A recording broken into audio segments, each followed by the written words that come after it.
कक्षा 4 पाठ 5 दो मेंढक। प्रस्तुत अध्याय एक प्रेरक प्रसंग है। प्रेरक मतलब प्रेरणादायक। इसमें दो मेंढकों की कहानी है और इसमें बताया गया है कि आशावादी होना कितना लाभदायक है। आशावादी मतलब उम्मीद करना, होपफुल होना, और निराशावादी होना कितना हानिकारक है। निराशावादी मतलब कुछ भी अच्छे की उम्मीद न करना, बिल्कुल हार माने बैठ जाना कि कुछ नहीं हो सकता। कुछ समय पहले की बात है, दो मेंढक थे। वे जंगल में एक तालाब के किनारे एक पेड़ के नीचे रहते थे। एक दिन उन दोनों ने सोचा, हमने तो बाहर की दुनिया देखी ही नहीं, जंगल के बाहर भी तो कुछ होगा, चलो जरा इंसानों की दुनिया घूम कर आते हैं। तो क्या किया उन्होंने, खाने पीने का थोड़ा सा सामान लेकर वे दोनों निकल पड़े। फुदकते फुदकते वे जंगल की सीमा को पार करके शहर में पहुंच गए। वहाँ उन्होंने बहुत कुछ देखा, बड़ी बड़ी इमारतें, ऊंची ऊंची, प्रदूषण फैलाते हुए वाहन, रोटी कमाने की दौड़ में भागते हुए लोग, खेल कूद पढ़ाई में मस्त नन्हे नन्हे बच्चे, शोर शोर और बहुत शोर। अब उन्हें अपने घर की याद आने लगी। वे थक भी बहुत गए थे। उनका दिल कर रहा था कि उन्हें पानी मिल जाए और वे गीली जगह पर थोड़ा आराम कर लें। मेंढक जो होते हैं वो थोड़ा कीचड़ वाले क्षेत्र, नमी वाले क्षेत्र में ही रहते हैं, तो वो सोचे थे पानी मिल जाए, गीली सी जगह मिल जाए, वो थोड़ा रेस्ट कर लें। खोजते खोजते वे एक दूध वाले की दुकान में घुस गए। वहाँ एक बाल्टी रखी थी। उन्हें लगा इस बाल्टी में पानी होना चाहिए। फिर क्या था, बाल्टी में कूद गए, पहुँच गए बाल्टी के अंदर। अब यह क्या, बाल्टी में तो पानी नहीं था, वह तो मलाई से भरी हुई थी। बेचारे दोनों मेंढक उस मलाई में डूबने लगे। मलाई होती ना, इकट्ठी हो जाती है।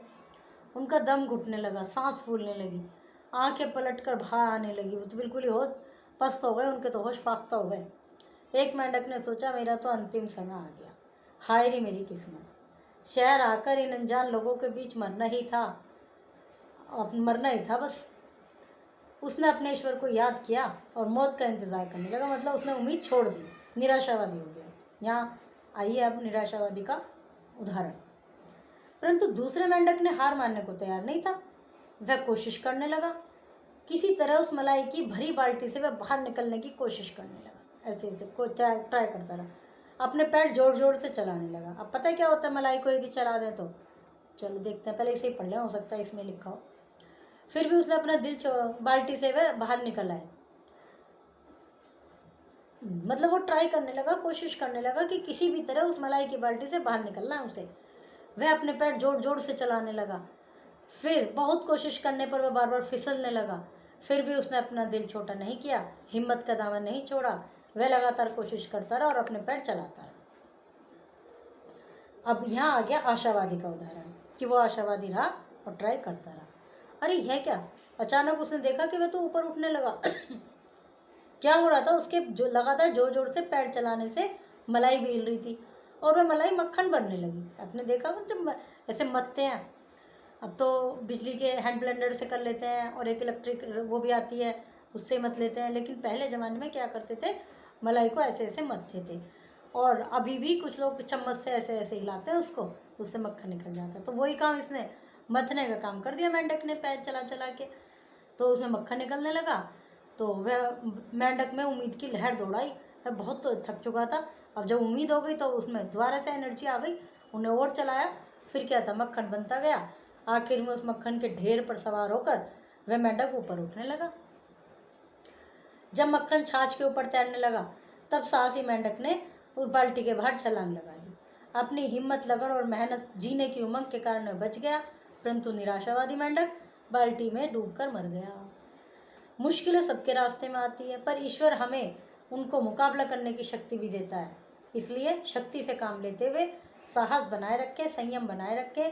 अंत में जीत उसी की होती है जो कभी हार नहीं मानता। अधिक बुद्धि या बल ही केवल काम नहीं आते, हिम्मत वाले जीवन का संग्राम जीत जाते हैं। केवल आपके पास बहुत बुद्धि है, बहुत ताकत हो, उससे काम नहीं चलने का। बुद्धि भी है, ताकत भी है, पर कॉन्फिडेंस नहीं है तो कोई फ़ायदा नहीं होगा। हिम्मत जो रखेगा वही युद्ध संग्राम जीतेगा। संग्राम मतलब युद्ध। शब्द अर्थ है, मेंढक कहाँ रहते थे, पेड़ के नीचे। कहाँ रहते थे मेंढक, ऊपर देखना फर्स्ट लाइन में क्या लिखा हुआ है, देख लेते हैं। चलो, पेड़ के नीचे। मेंढक दूध वाले की दुकान में गए क्योंकि उन्हें क्या करना था, पानी पीना था। एक मेंढक इसलिए मर गया क्योंकि दम घुटने लगा और वह हिम्मत नहीं जुटा पाया।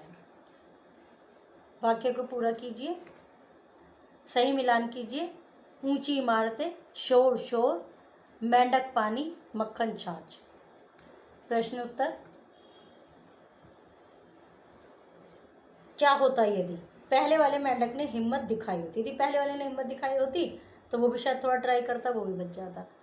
दोनों मेंढक जंगल से बाहर ही ना आते। जो दोनों मेंढक जंगल से बाहर ना आते तो शायद उन्हें ये एक नई सीख ना मिलती, भाई दुनिया में क्या क्या हो रहा है ये भी तो देखना ज़रूरी है।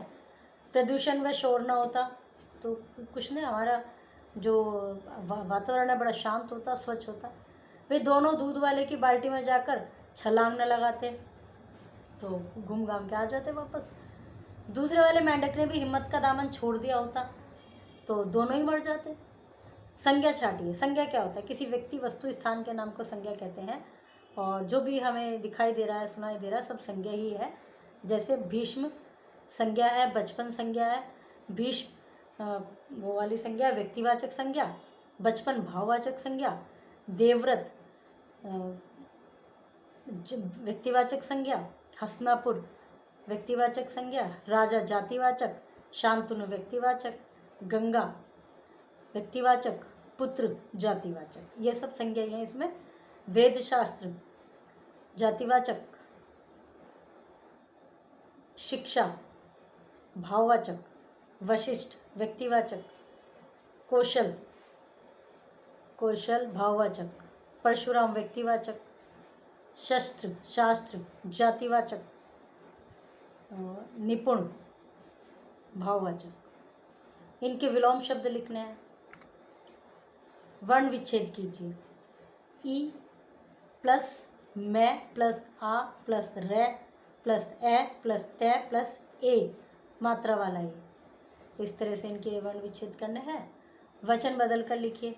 इंसान इंसानों, इमारत इमारतों, रोटी रोटियां, मुश्किल मुश्किलों। अपने पसंदीदा जंतु के बारे में विस्तार से पता करके लिखिए कि जो आपका फेवरेट एनिमल है उसका रहन सहन क्या है, खान पान क्या है, जीवन शैली क्या है, ये सब। पाठ समाप्त हुआ।